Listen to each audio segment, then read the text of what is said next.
السلام علیکم ورحمۃ اللہ تعالی وبرکاتہ۔ الحمد للہ رب العالمین والعاقبۃ للمتقین والصلاة والسلام علی سید الانبیاء والمرسلین وعلى آلہ واصحابہ اجمعین، اما بعد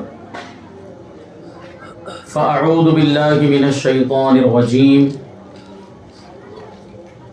بسم اللہ الرحمن الرحیم،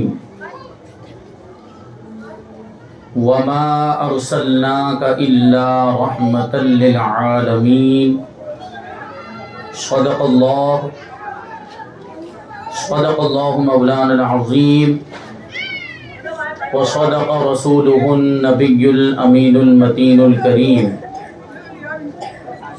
ونحن على ذلك لمن الشاهدين والشاكرين والذاكرين والحامدين والحمد لله رب العالمين۔